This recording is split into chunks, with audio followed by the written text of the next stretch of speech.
Tadabbur Al-Quran surat Al-A'raf. Insyaallah hari ini ayat 179 sampai 187.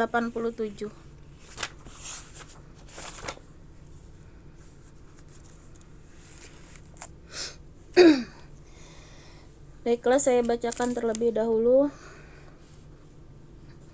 A'udzu billahi minasy syaithanir rajim. Bismillahirrahmanirrahim. Walaqad zara'na li jahannama katsiran minal jinni wal ins. Lahum qulubun la yafqahuna biha walahum a'yunun la yubsiruna biha walahum adhanun la yasma'una biha ulaika kal an'ami bal hum adall ulaika humul ghafilun. Artinya, dan sungguh akan kami isi neraka jahanam banyak dari kalangan jin dan manusia. Mereka memiliki hati tetapi tidak dipergunakannya untuk memahami ayat-ayat Allah. Dan mereka memiliki mata tetapi tidak dipergunakannya untuk melihat tanda-tanda kekuasaan Allah. Dan mereka mempunyai telinga tetapi tidak dipergunakannya untuk mendengarkan ayat-ayat Allah. Mereka seperti hewan ternak, bahkan lebih sesat lagi. Mereka itulah orang-orang yang lengah. Nah, jadi ayat 179 Allah mengabarkan kepada kita bahwa Allah sudah menciptakan neraka jahanam, di mana isinya itu banyak ya dari kalangan jin dan manusia. Nah, kemudian Allah jelaskan kalangan jin dan manusia seperti apa yang nantinya akan mengisi neraka jahanam. Nah, di sini Allah menjelaskan ya ciri-ciri penghuni neraka jahanam, yaitu mereka yang diberikan Allah 3 potensi, 3 anugerah yang sangat dahsyat sebenarnya ya Allah berikan bagi manusia. Yaitu yang pertama adalah hati, yang kedua adalah penglihatan, dan yang ketiga adalah pendengaran.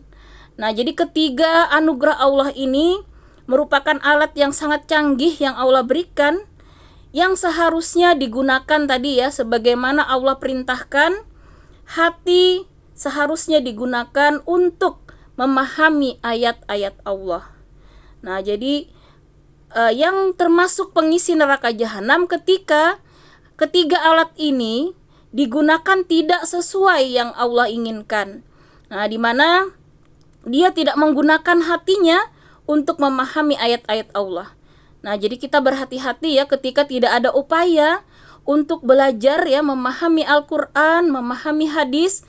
Kita begitu saja hidup ya hanya untuk dunia, maka sudah termasuk menyalahgunakan ya anugerah Allah berupa hati, yang harusnya hati ini digunakan yang paling utama adalah berusaha memahami ayat-ayat Allah.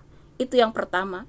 Kemudian anugerah kedua berupa mata, penglihatan. Nah, ketika tidak dipergunakan untuk melihat tanda-tanda kekuasaan Allah, maka ini termasuk ciri-ciri yang akan menghuni neraka jahanam. Jadi seharusnya mata kita ini fungsi utamanya melihat ayat-ayat Allah, baik ayat-ayat qauliyah yang ada di Al-Quran maupun di dalam hadis, ataupun ayat-ayat kauniyah, ayat-ayat penciptaan berupa alam semesta dan isinya. Ketika kita melihat ayat-ayat Allah ini, harusnya kita berpikir ya bahwa disitulah kita melihat nantinya kekuasaan Allah, tanda-tanda kekuasaan Allah. Nah, jadi bukan digunakan untuk hal-hal yang diharamkan. Apalagi kalau mata ini tidak pernah dipergunakan untuk melihat tanda-tanda kekuasaan Allah, maka inilah yang termasuk nantinya akan Allah azab dengan neraka jahanam. Nah, dari mata ini sekarang kita sudah melihat ya ibu-ibu beberapa fenomena kejadian ya yang baru saja kita saksikan ya, seperti misalnya gempa di Cianjur ya. Sebelumnya kita juga sudah melihat gempa di Palu, kemudian tsunami di Aceh ya, kemudian pernah juga di Banjarnegara longsor dan lain-lain. Nah, seharusnya ketika suatu kejadian, apalagi ini termasuk kejadian besar ya, sehingga menggetarkan kita ya, seluruh Indonesia khususnya itu tahu ya kalau yang mengikuti berita, maka harusnya dengan melihat kejadian itu kita berpikir, ini ada apa? Nah, di dalam Al-Quran Allah sudah menjelaskan ya, setiap bencana di balik itu pasti ada kemaksiatan yang ingin Allah tegur ya dengan keras. Nah, jadi ketika manusia itu sudah melampaui batas ya, melakukan kemaksiatan, maka Allah tegur dengan keras. Seperti kaum Nabi Lut ya, ketika homoseksual itu sudah merajalela ya, maka Allah hancurkan umatnya. Nah, ternyata ibu-ibu, menurut data ya, sejak tahun berapa itu 2018, sebelumnya itu sudah banyak berita ya, ternyata di Cianjur itu sangat tinggi ya tingkat LGBT ya ibu-ibu, dimana ada di daerah Cipanas itu ya penginapan-penginapan yang digunakan untuk seks bebas ya, pesta seks, kemudian juga pesta LGBT, homoseksual dan seterusnya ya. Dan kemudian juga kita melihat marak ya berita di Cianjur itu pemurtatan, bahkan ada satu kampung yang 100% ya murtad, berhasil dimurtadkan. Nah, kemungkinan ya, karena Allah sudah berjanji ya, setiap azab itu, setiap bencana, di balik itu pasti ada kemaksiatan. Nah, kemudian kita bisa melihat peristiwa-peristiwa sebelumnya ya, ada juga saya pernah lihat di Banjarnegara ya ibu-ibu, ada tahun 1955 di situ sampai dibuat ya tugunya. Jadi ada satu kampung kurang lebih 300 orang ya. Gunung yang berada agak jauh sebenarnya, bahkan melewati sungai ya. Namun gunung itu terpotong ya, dipotong oleh Allah, diturunkan persis ya di kampung, di desa tersebut. Nah, jadi sehingga desa tersebut musnah ya, penduduknya sekitar 300 lebih, sampai dibuat tugu peringatan. Coba kalau kita secara logik ya, gunung itu harusnya kalau longsor kan dia akan melewati sungai di bawahnya. Jadi di bawah gunung itu ada sungai. Namun sedikit pun sungai itu tidak kena longsoran ya. Jadi sungai itu masih bersih dan gunung itu benar-benar dipotong sama Allah ya, dijatuhkan persis ya di desa tersebut. Nah, kalau bukan karena kuasa Allah ya, kalau manusia hanya sibuk kadang ya melihat fenomena alam segala macam, maka itu sudah harusnya menjadi suatu yang di luar nalar ya, di luar akal, bagaimana gunung bisa terbang ya. Nah, kemudian di Lumajang juga ada yang cerita ya, bagaimana longsor itu ternyata mengenai ya sebuah warung-warung yang di situ ya, warung-warung pesta seks, pesta perjudian, pesta miras ya. Dan itu sudah diperingatkan, ternyata mereka tetap ya tidak mau berhenti. Nah, itulah harusnya ya mata kita Allah perintahkan melihat fenomena-fenomena ini, membuat kita berpikir, membuat kita sadar ya akan teguran yang keras dari Allah, sehingga harusnya kita segera kembali bertobat. Nah, segera kembali memohon ampun, memperbaiki diri. Itulah yang harusnya kita lakukan ya sebagai umat Islam ketika mata ini melihat tanda-tanda kekuasaan Allah. Namun ketika mata ini tidak digunakan ya untuk melihat tanda-tanda kekuasaan Allah, maka tadi termasuk yang Allah janjikan akan diazab di dalam neraka jahanam. Kemudian alat yang ketiga di sini Allah jelaskan adalah telinga. Nah, telinga tetapi tidak dipergunakan untuk mendengarkan ayat-ayat Allah. Nah, jadi harusnya telinga kita ini kita perdengarkan ya ayat-ayat Allah, khususnya dari kita sendiri ya, membaca Al-Quran, kita zahirkan ya, sehingga telinga kita mendengar ya ayat-ayat Allah, kita baca sendiri terutama, dan dari situlah harusnya kita mendengar ya, mendengar kekuasaan Allah, merasakan ya langsung perintah Allah, sehingga kita tergerak ya untuk bersegera memenuhi seruan Allah, menjauhi segala larangan Allah. Nah, namun ketika ketiga potensi ini tidak dipergunakan sebagaimana yang Allah perintahkan, maka mereka, kata Allah, seperti hewan ternak. Nah, jadi bahkan lebih sesat lagi. Nah, karena kalau hewan ternak saja mereka diberi insting ya, hanya insting, namun mereka tetap mengikuti apa yang Allah perintahkan. Jadi tidak ada ceritanya kalau hewan itu jantan dengan jantan, itu tidak ada ya. Nah, namun manusia saking rendahnya bahkan dari hewan, ada ini ya di YouTube itu ibu-ibu lihat ya, pernikahan ya sesama jenis itu sudah banyak yang melegalkan, nauzubillah ya, summa nauzubillah. Bahkan mereka siarkan begitu tanpa malu, itu sudah terang-terangan ya mengundang azab Allah. Jadi ternyata memang marak sekali ya ibu-ibu sekarang itu ya LGBT. Yang pertama tertinggi itu di Surabaya ya menurut data terbaru, kedua itu di Jawa Barat ya, dan yang ketiga juga di daerah Sumatera.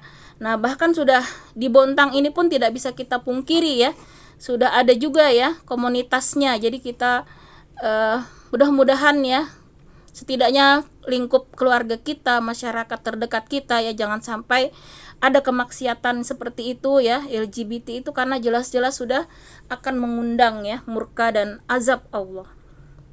Mereka itulah kata Allah orang-orang yang lengah. Nah, jadi ini sebenarnya ayat yang sangat tegas ya dari Allah, dan harus kita sadari Allah berikan hati kita tadi ya, kemudian mata kita dan telinga kita, maka kita gunakanlah di jalan Allah. Jangan sampai selama hidup ini kita hanya sibuk urusan dunia, sampai kita tidak pernah ya menggunakan hati kita untuk hadir ya memahami ayat-ayat Allah. Kemudian mata kita tidak kita gunakan untuk melihat tanda-tanda kekuasaan Allah, dan telinga kita tidak kita gunakan untuk mendengar hal-hal yang baik, pengajian ya. Kalau diajak ngaji itu ada saja alasannya ya. Nah, jadi hati-hati nih, berarti mengelak ya dari perintah Allah. Karena Allah perintahkan, itulah fungsi ya dari 3 alat canggih yang Allah berikan ini tadi, hati, mata, dan telinga. Nah, jadi memang wajib ya hukumnya kita itu mencari ilmu. Kemudian kita memahami ayat-ayat Allah, memahami apa yang Allah perintahkan, apa yang Allah larang. Kalau selama hidup kita tidak ada upaya ya menuntut ilmu agama, maka termasuk orang yang dijanjikan Allah pengisi neraka jahanam. Nauzubillah summa nauzubillah. Jadi jangan merasa kita sudah santai sekali dengan ibadah kita sudah merasa aman, namun kewajiban ya menuntut ilmu ini juga harus kita tunaikan selama hidup. Nah, kalau kita tidak ada upaya, maka kita sudah akan membuat lubang neraka bagi diri kita sendiri. Karena Allah sudah menegaskan di sini ya, Allah perintahkan ketiga potensi ini harus kita gunakan selama kita hidup. Jangan sampai dia digunakan hanya kepentingan dunia saja. Nah, kemudian di ayat 180,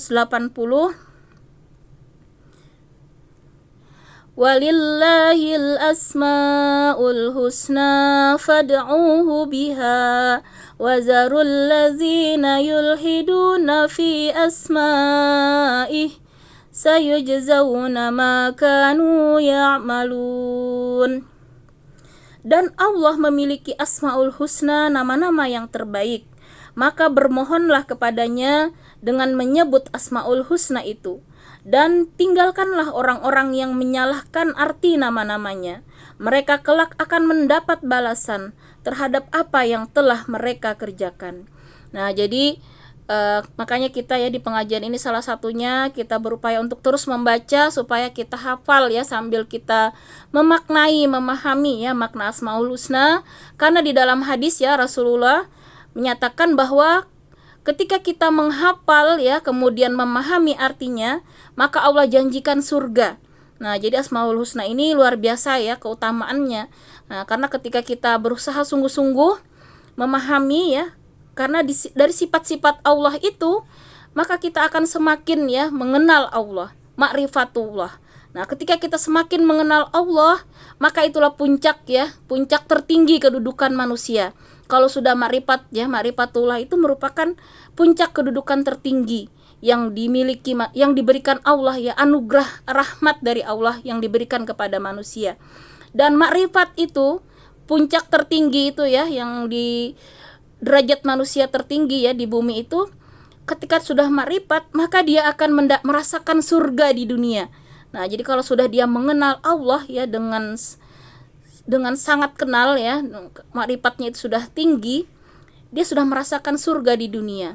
Tidak ada lagi baginya kesedihan ya, yang ada dia selalu ikhlas, ridho ya, selalu berbaik sangka, tenang hidupnya, lapang hatinya, tidak ada kegelisahan karena dia yakin dengan kemahabaikan Allah, kemaharahman rahiman Allah ya, maha adil, sehingga tidak ada yang dia takutkan dalam kehidupan dunia ini kecuali murkanya Allah. Itu yang ditakutkan. Nah, maka di sini Allah perintahkan kita untuk bermohon kepadanya dengan menyebut Asmaul Husna. Jadi kalau kita mau berdoa minta rezeki misalnya, maka kita ucapkanlah ya Allah ya Razak, ya Fattah ya Razak, ya Allah ya minta rezeki, berikanlah aku rezeki yang halal dan barokah misalnya. Jadi kita sertakan di situ nama-nama Allah, ya Razak ya. Kemudian kalau memohon ampun misalnya ya Ghafur, minta ilmu anak-anak misalnya ya Fattah ya Alim. Nah, banyak-banyak disuruh berzikir ya yang sesuai dengan permohonan kita. Nah, itulah cara-cara ya bagaimana kita berdoa. Maka sebaiknya kita memuji Allah dulu dengan nama-nama Allah tersebut. Nah, kemudian di sini Allah perintahkan kita meninggalkan orang-orang yang menyalahartikan nama-namanya. Jadi pada zaman dahulu ya, para kafir ya, orang kafir Quraisy ya, mereka menyalahartikan bahkan menggunakan nama Allah ini untuk memberi nama patung-patung sembahan mereka. Jadi ada Lata ya, Al-Lata. Nah, Lata itu mereka ambil dari nama Allah. Nama Allah mereka pelesetkan ya, mereka rubah menjadi Lata. Kemudian ada Uzza, itu mereka ambil dari nama Allah Al-Aziz. Nah, mereka ubah menjadi Uzza. Lata dan Uzza itu berhala yang mereka sembah ya. Ini merupakan contoh ya orang-orang yang menyalahgunakan ya nama-nama Allah. Termasuk di sini kita jangan sampai ya mengikuti, mendukung, membiarkan, jangan sampai ya. Kalau kita melihat kemungkaran seperti ini, maka wajib ya untuk kita beramar ma'ruf nahi mungkar. Nah, kita tinggalkan orang-orang seperti itu. Mereka kelak kata Allah akan mendapat balasan terhadap apa yang telah mereka kerjakan. Nah, jadi balasan itu dari Allah nanti akan Allah berikan ya. Kita sebagai manusia, bukti cinta kita kepada Allah, kita juga tidak membiarkan ya orang-orang yang mengolok-olok Allah, mengolok-olok agama Allah. Maka ya seminimal-minimalnya kita mengingkari dengan hati. Nah, tentunya langkah yang pertama kita harus beramar ma'ruf nahi mungkar ya, harus dengan berusaha mencegah mereka Nah, ini sebagai contoh tadi ya, ketika saya lihat di YouTube itu ibu-ibu ada yang kemarin di Lumajang itu ya, satu kampung itu juga hampir ya merata dengan longsoran tadi ya karena bermaksiat ya. Ada mantan ketua RT-nya tuh yang diwawancara, dia masih hidup ya beserta istri dan cucunya ya. Dia bilang ya dia selaku ketua RT itu sudah berusaha waktu itu ya mencegah beberapa kali, melarang ya untuk diadakan itu tadi warung remang-remang itu ya, berapa kali dia cegah sampai dia dimusuhi sama orang-orang kampung itu yang bermaksiat ya. Nah, itulah Allah melihat, membuktikan kepada kita ya kuasa Allah. Ketua RT yang sudah mengingkari ya, sudah beramar ma'ruf, maka Allah selamatkan ya beserta keluarganya ya. Sementara yang lain tadi katanya ya justru warung itulah yang pertama dia melihat ya longsoran itu benar-benar menelan ya warung remang-remang itu. Nah, jadi di sini tadi kita melihat ya ketika ada kemungkaran, kita memang harus bersama-sama ya untuk beramar ma'ruf nahi mungkar. Artinya kita harus berdakwah di situ ya. Nah, inilah contoh ketika kita sudah berusaha namun mereka tetap ya tidak mau, maka akhirnya kita kembalikan tadi kepada Allah. Allah lah yang menurunkan azabnya. Nah, maka itulah yang terjadi ya. Azab Allah itu Allah turunkan ya, seperti bencana-bencana yang saat ini terjadi itu karena sudah melampaui batas ya, sehingga Allah langsung ya yang mendatangkan azab kepada mereka. Nah, kemudian ayat 181, wa mimman khalaqna ummatun yahduna bil haqqi wa bihi ya'dilun. Dan di antara orang-orang yang telah kami ciptakan ada umat yang memberi petunjuk dengan dasar kebenaran, dan dengan itu pula mereka berlaku adil. Nah, jadi di sini Allah menjelaskan ya, ada dua golongan manusia nantinya ya. Yang pertama di ayat 181 ya, ini golongan pertama. Golongan yang kedua adalah di ayat 182. Nah, golongan yang pertama ini adalah orang-orang yang memberi petunjuk. Nah, artinya mereka selama hidup berusaha dengan ilmunya menyampaikan ilmu dengan kebenaran ya. Nah, kemudian mereka berlaku adil. Nah, karena itu kita harus berusaha ya menyampaikan ilmu yang kita dapat ini semampu kita. Di mana kita bisa mendakwahkan, kita dakwahkan ya. Misalnya yang terdekat tentunya anak kita ya, keluarga kita ya, semampu kita ya. Jadi Allah perintahkan hanya kita berupaya. Masalah mereka mau berubah, mau tidak ya, mendapat hidayah atau tidak, itu urusan Allah. Yang Allah lihat adalah upaya kita untuk terus ya menebar kebaikan tadi ya, menyampaikan ilmu yang kita dapatkan, walaupun hanya satu ayat kata Allah ya. Jadi menyampaikan ilmu itu tidak harus dia sudah hafal Quran ya, sudah hafal ribuan hadis. Yang terpenting itu bagaimana ilmu itu dia pahami, kemudian dia amalkan.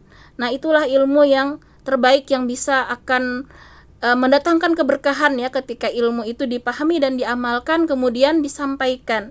Jadi bukan hanya berupa teori-teori saja namun tidak diamalkan, itulah yang akan menjadi bencana bagi diri kita sendiri ya, ketika ilmu itu hanya menjadi pemahaman saja namun tidak kita amalkan. Nah, karena itu walaupun satu ayat ketika kita bisa ya memahami dan berusaha mengamalkan semampu kita, maka itulah yang terbaik.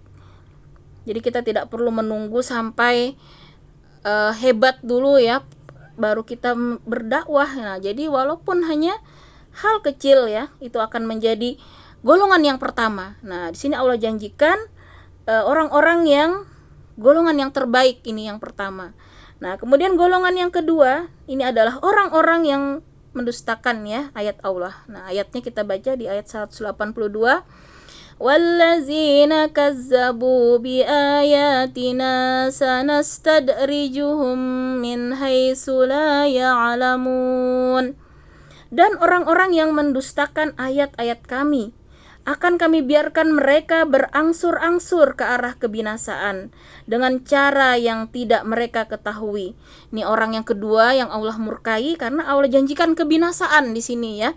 Nah, di sini adalah orang-orang yang mendustakan ayat-ayat Allah. Nah, mereka bahkan mengolok-olok ya ayat-ayat Allah ya.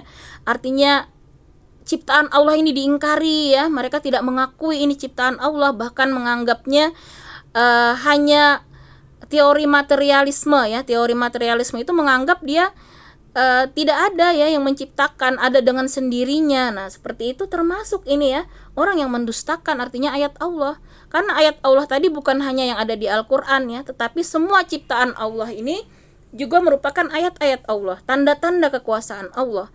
Maka orang-orang yang tidak percaya ya adanya pencipta, adanya yang mengatur ya dengan fenomena yang luar biasa ya, harusnya sudah cukup bagi kita ya untuk mengakui adanya Allah ketika kita melihat bagaimana ya alam semesta ini begitu teratur ya, siang malam itu 24 jam tidak pernah berubah ya, betapa peredaran rotasi bumi, matahari ya teratur dengan luar biasa ya. Kalau tanpa ada yang mengatur tidak mungkin ya. Nah, dan yang mengatur itu pasti yang Maha Kuasa. Nah, kalau dengan ciptaan yang begini hebat saja dia tidak menemukan ya, bahkan mendustakan tadi keberadaan Allah, maka inilah yang termasuk ya orang-orang yang mendustakan tadi ayat-ayat kami. Maka Allah tegaskan di sini, akan kami biarkan mereka berangsur-angsur ke arah kebinasaan. Nah, jadi kalau Allah sudah murka ya, Allah biarkan mereka istidrat ya, diberi istidrat. Artinya dibiarkan saja di dunia ini dia dengan mudahnya ya mempunyai kekayaan, mendapatkan jabatan ya, kesenangan ya. Tanpa dia sadari, itu sebenarnya adalah bentuk ya murka Allah. Allah biarkan dia sesat sejauh-jauhnya sehingga nanti azab itu luar biasa ya, terkumpul ya azab yang sangat pedih. Makanya kita hati-hati ya ketika selama ini kita jarang ngaji, jarang ibadah ya, jauh dari Allah, namun kok hidup kita langgeng saja, nggak sakit, kok keluarga adem ayem saja, itu bisa jadi seperti ayat ini ya, Allah jelaskan itu berangsur-angsur menuju kebinasaan karena dia tidak menyadari kesalahannya. Nah, maka Allah akan berikan nantinya ya mereka itu azab ya yang sangat pedih, yang justru nantinya akan bertumpuk ya, karena kalau sudah dikumpulkan ya di dunia ini tidak di kafarat, tidak ada kafarat penebus dosa, maka semuanya terkumpul nanti azabnya di yaumil akhir ya. Nah, inilah dua golongan ya. Kita tinggal memilih karena cuma dua golongan ini sangat jelas ya. Kalau yang abu-abu munafik ya itu sudah sangat jelas ya. Itu juga berada di dasar neraka. Sehingga hanya dua ini pilihan ya. Kita harus murni menjadi orang-orang yang bersungguh-sungguh di jalan Allah, atau orang-orang yang tadi justru ya menjauhi, mendustakan ya ayat-ayat Allah. Dan tempat kembalinya sudah sangat jelas di ayat 179 tadi ya, bahwa mereka inilah nantinya yang akan menghuni neraka jahanam. Nah, kemudian di ayat 183, wa umli lahum inna kaidi matin, dan aku akan memberikan tenggang waktu kepada mereka, sungguh rencanaku sangat teguh. Nah, jadi sebenarnya ketika bermaksiat kok belum diazab ya, sebenarnya itulah salah satu bentuk ya kasih sayang Allah. Allah ingin memberi waktu supaya bertobat. Namun ketika waktu yang diberikan ini tidak juga digunakan ya untuk bertobat, maka kata Allah, sungguh rencanaku sangat teguh. Nah, jadi jangan dikira dia merasa hebat ya, di dunia ini sudah berhasil ya, padahal rencana Allah itu sangat teguh kata Allah. Nah, jadi jangan dikira Allah itu diam saja ya dengan kesesatannya. Nah, ketika diberi waktu ini tidak juga bertobat, maka tunggulah ya, tiba-tiba nanti Allah jelaskan ya bahwa akan tiba-tiba dia dijemput ya oleh kematian, sehingga tidak ada waktu lagi, tidak ada lagi kesempatan untuk memperbaiki diri.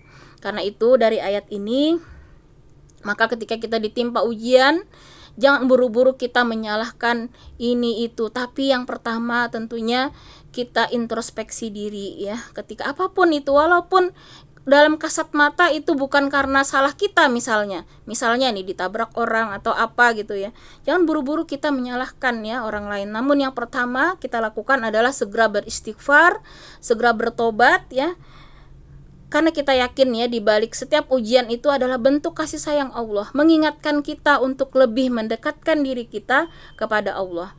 Bisa jadi itu juga merupakan kafarat ya, dosa-dosa yang lupa kita tobati, yang lalai kita tobati, dan bisa juga untuk mengangkat derajat kita di surga.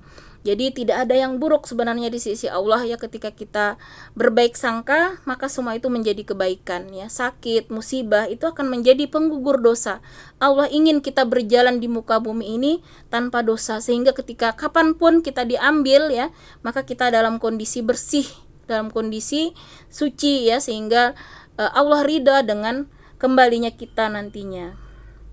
Nah, maka di sini di ayat 183, jangan pernah kita menunda-nunda tobat ya. Kalau kita bersalah, segeralah kita bertobat. Nah, tenggang waktu, jangan pernah kita menunda nanti aja ngaji kalau udah pensiun misalnya, nanti ngaji kalau udah tua, kalau anak sudah besar, segala macam alasan kadang ya menunda kebaikan.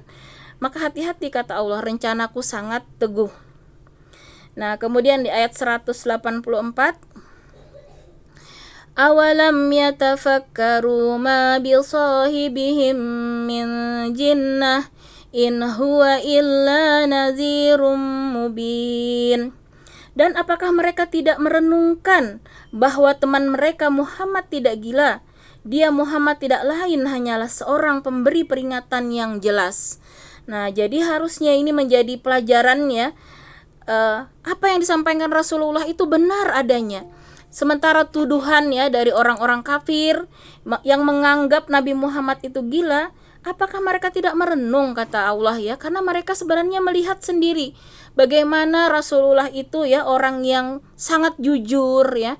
Bahkan mereka sendiri yang memberi gelar Al-Amin. Nah, tapi mengapa mereka justru menuduh ya ketika Rasulullah menyampaikan wahyu Allah, justru mereka tuduh Rasulullah berbohong, Rasulullah gila?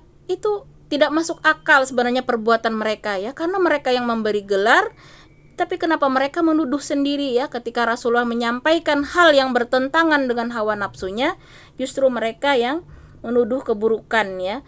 Nah, dan anehnya lagi ya, kalau kita lihat sejarah ya, orang-orang kafir Quraisy ini, walaupun tadi mereka menuduh Nabi Muhammad pendusta, Nabi Muhammad gila, namun mereka tetap saja menitipkan barang berharganya kepada Rasulullah. Nah, itu kan aneh sekali ya. Mereka ini tidak ibaratnya menelan ininya sendiri ya, omongannya sendiri ya. Jadi harta-harta mereka itu ibu-ibu barang berharga, kalau kita mungkin nitip di safety box di bank misalnya, tapi kalau mereka ini nitipnya kepada Rasul. Jadi kalau mau bepergian, bahkan nyimpan-nyimpan emas, harta berharga apapun yang mereka miliki itu disimpan kepada Rasulullah, karena mereka mengakui ya kejujuran Rasulullah. Nah, sampai Rasulullah mau hijrah itu barang-barang mereka itu masih banyak ya. Maka dari itu Rasulullah perintahkan ya Ali bin Abi Thalib, sepupu beliau ya, untuk bertahan ya di Mekah, menyusul nantinya hijrah ke Madinah ya, sampai barang-barang orang kafir Quraisy itu dikembalikan semuanya. Nah, baru Ali dibolehkan hijrah oleh Rasulullah. Nah, inilah ya sebenarnya yang Allah singgung ya. Apakah mereka ini tidak merenung sih ya perbuatan mereka yang menyatakan Nabi Muhammad gila ya. Nah, maka ini sudah sangat menyalahi ya sifat mereka ini. Nah, jadi kita yang hidup saat ini harusnya yakin ya, dengan hakul yakin ya, bahwa apapun yang Allah sampaikan di Al-Quran ini, baik berita yang akan datang ya, termasuk tadi akan adanya neraka jahanam ya bagi orang-orang yang tidak mau tadi menggunakan hati, mata, dan pendengarannya ya, itu kita yakin itu pasti akan terjadi ya. Kalau di dunia ini tadi manusia hanya sibuk ya menggunakan alat-alat ini untuk kepentingan dunia saja tanpa menggunakannya di jalan Allah, sudah pasti dia akan mengisi tadi neraka jahanam, kata Allah ya di ayat 179. Nah, itu termasuk berita yang akan datang ya, yang gaib nantinya. Ketika kita sudah yakin tadi ya di sini dengan kebenaran Al-Qur'an, kebenaran utusan Allah ya Rasulullah Muhammad SAW, maka kita harusnya bersegera tadi ya, dan takut ya untuk menentang perintah Allah. Kemudian Allah tegaskan bahwa Muhammad itu tidak lain hanyalah seorang pemberi peringatan yang jelas. Nah, jadi luar biasa ya, kita ini bersyukur karena diturunkan Allah ya Rasul, sehingga sangat jelas ya bagaimana petunjuk hidup supaya kita bisa kembali ke kampung halaman kita dengan selamat, diberikan petunjuk yang sangat jelas. Nah, coba ibaratnya kita dilepas di hutan belantara tanpa ada kompas, tanpa ada cahaya, misalnya gelap gulita ya. Kita mau kembali ke asal kita, itu bayangkan ya betapa susahnya. Namun ketika diberikan Allah segala perangkat tadi ya, harusnya kita bersyukur ya, apalagi Rasulullah ini menjadi contoh langsung ya, menerapkan seluruh isi Al-Quran. Ini sudah secara jelas, kata Aisyah ya, Rasulullah itu ibarat Al-Quran berjalan. Jadi semua yang Allah perintahkan di Al-Quran itu sudah Rasulullah terapkan ya, dan ternyata itu tidak sulit ya, semuanya bisa diterapkan. Yang penting tadi kita gunakan potensi kita yang Allah berikan itu dengan sungguh-sungguh, maka Allah yang akan mengkaruniakan kita pemahaman ya. Jadi memang pemahaman ya, sampai kita bisa paham, kita bisa yakin, kita semakin bertambah iman, itu karunia dan rahmat dari Allah, bukan kemampuan kita ya. Karena kalau kita sendiri, maka kita harus banyak-banyak la haula wala quwata illa billahil aliyil azim. Jadi kalau ilmu hanya karena kita membaca, kita mendengar, kemudian paham tanpa mendapatkan rahmat dan karunia Allah, maka ilmu itu juga tidak akan membekas dengan baik ya di dalam diri kita. Nah, namun ketika ilmu itu langsung ya, namanya kalau orang ini bilang ya ilmu laduni ya, jadi langsung Allah yang memberikan pemahaman ya ke dalam kalbu kita, itulah yang dampaknya luar biasa ya, sehingga tadi bisa sampai ya ke tingkat tertinggi tadi ma'rifatullah ya, ketika ilmu itu Allah kucurkan ya rahmat di dalam kalbu kita. Nah, jadi inilah ya di ayat 184 sudah sangat jelas ya, Rasulullah itu Allah beri utus ya sebagai pemberi peringatan ya. Artinya jangan sampai kita mengabaikan ya apa yang Rasulullah perintahkan ya, sunnahkan. Maka sungguh-sungguhlah kita berusaha untuk mengikuti apa yang beliau sunahkan, apa yang beliau tuntunkan. Karena ini jaminan dari Allah bahwa Muhammad ini adalah pemberi peringatan yang Allah utus ya, tentunya pasti akan memberikan kita kebahagiaan baik di dunia maupun di akhirat. Nah, kemudian di ayat 185, awalam yanzuru fi malakutis samawati wal ardi wa ma khalaqallahu min syai'in wa an asa an yakuna qad iqtaraba ajaluhum fabi ayyi hadisin ba'dahu yu'minun. Dan apakah mereka tidak memperhatikan kerajaan langit dan bumi dan segala apa yang diciptakan Allah, dan kemungkinan telah dekatnya waktu kebinasaan mereka? Lalu berita mana lagi setelah ini yang akan mereka percayai? Nah, jadi kata Allah di Al-Quran ini kurang apa ya sebenarnya tanda-tanda ya yang ada di langit, di bumi, semua yang Allah ciptakan itu harusnya sudah sangat jelas ya, membuat manusia ini yakin ya dengan keberadaan Allah, dengan petunjuk dari Allah. Nah, kalau sampai ya ini tadi tidak memberi juga ya peringatan bagi mereka, bagi kita ya, tidak juga membawa dampak ke hati kita untuk segera mendekatkan diri kepada Allah, maka kata Allah, berita mana lagi sih yang akan mereka percayai? Karena Al-Quran ini sudah sangat jelas, tidak ada satupun manusia di muka bumi ini yang bisa membantah kebenaran Al-Quran. Bahkan orang ini sendiri ya, orang pendeta sendiri tuh banyak yang kalau dia secara murni dia mau jujur ya, banyak yang berkata kalau mau informasi yang 100% benar itu adalah di Al-Quran. Karena mereka tahu ya, semua kitab-kitab selain Al-Quran itu sudah dirubah-rubah ya oleh manusia ya dengan berbagai macam tujuan. Namun Al-Quran ini tidak ada satupun manusia di muka bumi yang bisa merubahnya, karena Allah sendiri yang berjanji akan menjaganya, sehingga tidak ada yang bisa merubahnya. Allah adakan ya orang-orang yang bisa menghafal Al-Quran ya, kemudian tidak ada satupun kesalahan yang akhirnya pasti akan terbongkar ya ketika ada yang menyalah tuliskan kadang ya, ataupun menyalah artikan, maka Allah akan bongkar. Karena Allah yang langsung menjamin ya Al-Quran ini Allah jaga ya kebenarannya. Nah, maka kata Allah, informasi mana lagi sih yang mereka percayai? Karena hanya Al-Quran inilah informasi yang valid ya, yang benar 100%. Tidak ada kesalahan satupun di dalam Al-Quran. Nah, kemudian di ayat 186, may yudlilillahu fala hadiyalah wa yazaruhum fi tughyanihim ya'mahun. Barang siapa dibiarkan sesat oleh Allah, maka tidak ada yang mampu memberi petunjuk. Allah membiarkannya terombang-ambing dalam kesesatan. Nah, jadi kita hati-hati ya, kalau tidak berusaha dengan sungguh-sungguh, dengan mujahadah ya untuk mengejar ya hidayah, petunjuk ini, maka Allah akan biarkan sesat ya. Nah, ketika sudah sesat ini, tidak ada yang bisa memberi petunjuk kata Allah. Nah, ini yang kita takutkan ya. Ketika Allah sudah biarkan tersesat ya, Allah tidak mau peduli lagi, dia akan terombang-ambing dalam kesesatan. Nah, inilah yang kita khawatirkan ya, ketika kita dengan sombongnya ya tidak mau tunduk pada perintah Allah ya, dengan hawa nafsu ya melanggar aturan Allah, maka berangsur-angsur Allah akan biarkan dia sesat dan terombang-ambing. Nauzubillah ya, summa nauzubillah.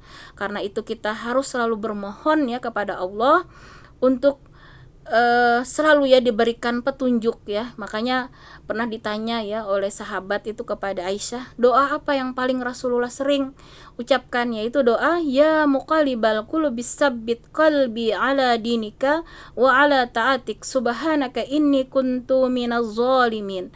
Jadi Rasulullah itu paling banyak kita bayangkan tuh Rasulullah yang sudah dijamin masuk surga ya, yang bahkan ya tidak ada dosa sedikit pun karena sudah dibersihkan Allah ya, bahkan dijamin tadi diampuni semuanya. Tapi Rasulullah selalu memohon ya untuk ditetapkan ya hati ini ya kan tadi ya, iman, takut ya. Rasulullah pun yang seperti itu takut. Nah, apalagi kita harusnya lebih banyak lagi ya mengucapkan doa tersebut ya, doa untuk ketetapan iman ya, untuk hati kita tetap dalam keistiqomahan. Makanya kita salah satunya ya sungguh-sungguh untuk seminggu sekali ini hadir ya di majelis ini, ilmu ini kita minta kepada Allah. Inilah bukti kita, kesungguhan kita untuk memohon rahmat Allah, karena Allah janjikan ya majelis ilmu taman surga ini salah satu majelis yang Allah kucurkan rahmat dengan sangat deras di sini, di mana Allah perintahkan ya malaikat turun hadir di antara kita memohonkan ampun, dan Allah janjikan ya rahmat Allah berikan kepada kita yang berusaha menghidupkan ya ilmu, hadir di majelis ilmu taman-taman surga ini. Nah, jadi kalau dengan amal kita, maka sungguh ya tidak akan mampu kita masuk ke surganya Allah ya. Tapi dengan rahmat Allah, walaupun kita ini ibaratnya ya sangat jauh ya kalau dilihat ibadah kita ya dengan para sahabat ya, apalagi dengan Nabi ya, namun ketika rahmat Allah itu Allah berikan, kita buktikan ini ya dengan kita mujahadah, sungguh-sungguh kita selama hidup ini berusaha istiqomah ya, mencari ilmu supaya minta dikuatkan iman tadi ya, mudah-mudahan ini salah satu sarana ya sehingga kita bisa husnul khatimah. Nah, jadi ada suatu kisah ya ibu-ibu, ada seorang raja ini ya mengadakan sayembara ya, mau menikahkan putrinya. Nah, kata raja, siapa yang mau menikah dengan putriku, tapi aku berikan syarat. Nah, kemudian ada seorang pemuda yang miskin ya, bukan dari kalangan berada ya, benar-benar pemuda yang tidak punya apa-apa ya, namun dia punya kemauan untuk melamar putri. Nah, dia menyampaikan ke raja ini memang sangat bijaksana sehingga dia tidak juga mengolok ya. Namun kata raja, baiklah, kalau kamu mau meminang putriku, maka syaratnya satu, kamu bawakan permata yang ada di kerajaan Kisra, katanya. Jadi kalau pemuda ini mengingat ya kerajaan Kisra itu sangat luar biasa ya saat itu ya, tidak mungkin rasanya dia berani ya untuk mengambil di kerajaan Kisra. Maka dia bertanya kepada raja, apakah ada di tempat lain permata tersebut? Kata raja, ada. Ditunjukkan, disampaikan oleh raja, di sana, laut yang sana, di dalam laut itu ada, permata itu juga ada, katanya. Nah, maka pemuda tadi ya, dia sungguh-sungguh tuh pengen sekali ya meminang ya putri raja, maka dia datangi laut itu. Nah, dengan timba ibu-ibu ya, ember kecil gitu ya, dia berusaha menghilangkan air laut itu. Dia bawa ke daratan, lari lagi ambil. Kalau kita lihat usaha yang sia-sia ya ibu-ibu ya, air laut nanti mengucur lagi ke laut ya. Air laut itu mungkinkah kering dengan timba kecil? Rasanya itu tidak mungkin ya. Tapi Allah melihat ya sungguh-sungguhnya pemuda ini ingin mendapatkan tadi seorang putri ya, usahanya itu yang Allah lihat. Akhirnya setelah dia lama menimba air laut dan tidak kering-kering ya, Allah kasih itu di dalam timbanya permata itu. Betapa kagetnya pemuda tadi, dia bisa mendapatkan permata. Nah, itulah gambaran ya, oleh ulama dijelaskan dari kisah ini.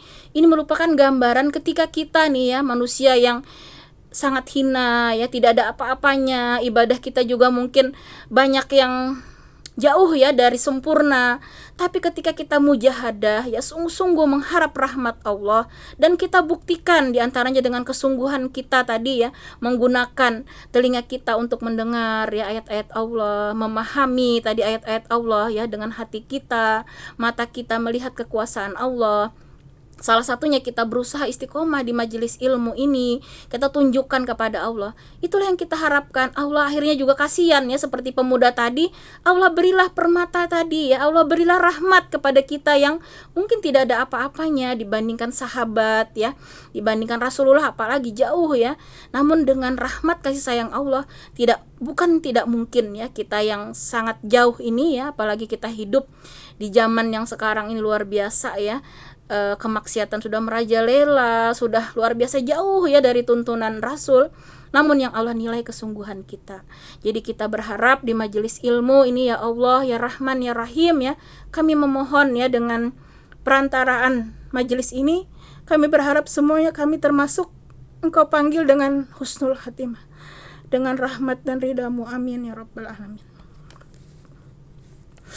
Baiklah ibu-ibu sekalian, saya kadang mengingat ya sahabat-sahabat kita yang sudah dipanggil ya, Bu Istia ya, Bu Ken gitu ya, Mama Aurel yang istiqomah ya sampai akhir hayat mereka di majelis ini, dan kita melihat akhir mereka insya Allah husnul khatimah semuanya. Dan mudah-mudahan kita juga tegar ya sampai akhir hayat kita kita terus berada di majelis ini sehingga kita dipanggil juga dalam keadaan husnul khatimah, karena kita menyaksikan sendiri ya. Saya masih ingat cerita Mbak Intan ya, ketika buken itu sudah separuh ibaratnya perjalanan nyawa itu beliau masih berzikir ya, masih mengingat Allah ya.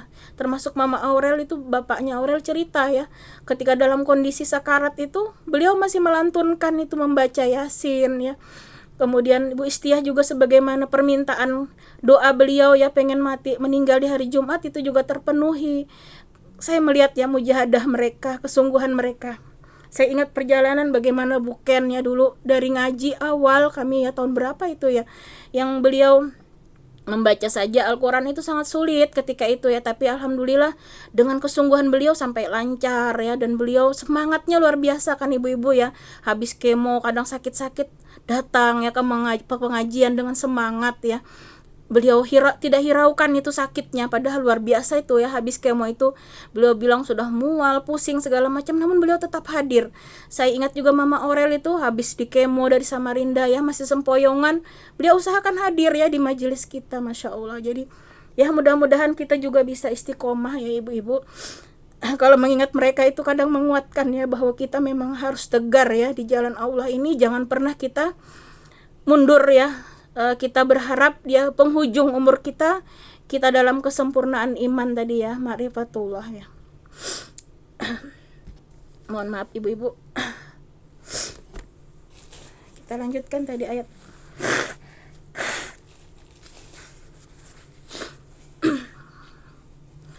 Ya, mudah-mudahan kita tidak termasuk ya orang-orang yang dibiarkan Allah tadi ya untuk tersesat.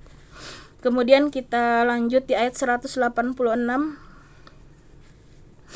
May yudlilillahu fala hadiyalah. Nah, sudah ya, 180. 87 ya, maaf. Terakhir. Yas'alunaka 'anis sa'ati ayyana mursaha.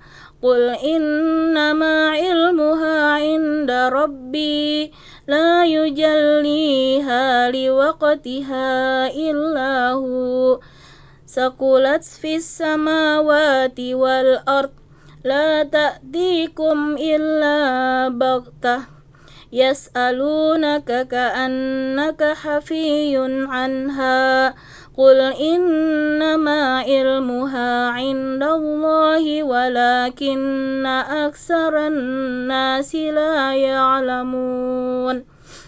Mereka menanyakan kepadamu Muhammad tentang kiamat, kapan terjadi? Katakanlah, sesungguhnya pengetahuan tentang kiamat itu ada pada Tuhanku. Tidak ada seorang pun yang dapat menjelaskan waktu terjadinya selain Dia. Kiamat itu sangat berat huru-haranya bagi makhluk yang ada di langit dan di bumi. Tidak akan datang kepadamu kecuali secara tiba-tiba. Mereka bertanya kepadamu seakan-akan engkau mengetahuinya. Katakanlah Muhammad, sesungguhnya pengetahuan tentang hari kiamat itu ada pada Allah, tetapi kebanyakan manusia tidak mengetahui. Nah, jadi pernah ya ibu-ibu, seorang Arab Baduy ya bertanya kepada Rasul tentang hari kiamat. Maka di dalam hadis Rasulullah jelaskan ya, memang apa yang kamu siapkan ya untuk hari kiamat. Nah, jadi sebenarnya pertanyaan tentang hari kiamat ini ibaratnya kapan terjadinya itu tidak penting ya. Yang penting itu adalah bagaimana dengan kita yakin adanya hari kiamat kita mempersiapkannya. Nah, perkara mau kapan terjadinya, di sini Allah tegaskan itu hanya Allah yang tahu. Bahkan Rasulullah sendiri tidak tahu ya kapan terjadinya hari kiamat. Yang Rasulullah tahu ya berdasarkan informasi dari Allah, yaitu hanya tanda-tandanya saja. Nah, adapun persisnya kapan terjadi itu tidak ada yang mengetahui kecuali Allah. Nah, maka di sini Allah tegaskan ya kepada orang yang menanyakan tadi, ini kaum kafir ya, menanyakan kepada Nabi Muhammad tentang kiamat kapan terjadi. Maka Allah sampaikan, katakanlah, sesungguhnya pengetahuan tentang kiamat itu ada pada Tuhanku. Tidak ada seorang pun yang dapat menjelaskan waktu terjadinya selain Dia, selain Allah artinya. Nah, kemudian kiamat itu kata Allah huru-hara yang sangat besar ya, sangat berat bagi makhluk baik yang di langit maupun di bumi. Nah, tidak datang kecuali dengan tiba-tiba. Nah, jadi kiamat itu nanti datangnya tiba-tiba, ibu-ibu. Bahkan di dalam hadis diceritakan ada yang sedang jual beli, belum selesai jual beli ya, kiamat. Ada yang lagi memerah susu, bahkan ya belum sempat menikmati meminum susunya ya. Jadi bahkan ada yang mau melahirkan ya. Jadi tiba-tiba. Nah, makanya kita harus siap-siap setiap saat ya, jangan menunggu sudah dekat ya, walaupun tandanya itu memang diantaranya tuh matahari ya terbit dari barat ya. Nah, kalau itu sudah tidak akan diterima lagi tuh ibu-ibu ya, beramal ya, sudah terlambat. Jadi kalau nanti matahari terbit dari barat, tidak diterima lagi tobat ya, keimanan itu tidak diterima lagi. Nah, kecuali orang-orang yang sudah beriman sebelumnya. Karena itu saat ini kan masih matahari terbit ya dari timur. Nah, kita harus menghargai ya setiap waktu saat ini yang Allah berikan. Jangan kita tunda-tunda ya untuk melakukan berbagai macam amal soleh, dan jangan pernah kita menunda tobat kita ya, karena datangnya tiba-tiba kata Allah nanti. Dan huru-hara sangat berat ya, karena digambarkan di dalam ayat-ayat terakhir ya, di juz 30, gunung-gunung nanti seperti bulu yang berterbangan ya kan ya, dimana matahari nanti seperti meleleh begitu ya, runtuh ya langit itu ya. Nah, jadi sangat dahsyat nanti hari kiamat itu. Nauzubillah ya, suman uzubillah ya, mudahan jangan sampai. Jadi kalau sudah kemaksiatan itu merajalela ya, maka kiamat sudah itu. Jadi kalau sampai tidak ada lagi orang yang berzikir ya, tidak ada lagi orang yang sholat, tidak ada lagi orang yang beriman ya, tidak ada lagi yang mau ngaji ya, maka kiamat itu. Jadi kita lihatlah bencana-bencana saat ini ya, mengapa masih lokal-lokal terjadi ya, hanya di daerah tertentu, karena daerah itu sudah yang Allah azab ya, karena sudah keterlaluan. Namun kalau nanti merata ya, manusia di bumi ini sudah bermaksiat, kiamat itu pasti segera ya terjadi. Nah, maka di sini makna kiamat itu yang penting ya. Yang kita takutkan justru kiamat sugra ya, kematian kita sendiri. Kalau kiamat kubra ya, gak usah nunggu kiamat kubra ya. Kalau kita sudah meninggal ya habis sudah ya, kiamat sudah bagi diri kita. Artinya kita tidak punya lagi kesempatan untuk beramal soleh, untuk menyiapkan bekal kita. Maka kita sudah habis ya jatah kita di dunia ini untuk mengumpulkan ya amal-amal soleh kita. Nah, karena itu yang terpenting dari pemahaman kita ya, keimanan kita tentang hari kiamat, sebagaimana tadi ya disinggung oleh Rasul di dalam hadis, kalau sok tanya-tanya ya tentang kiamat, yang penting itu kata Rasul, apa yang kamu persiapkan, itu yang terpenting ya.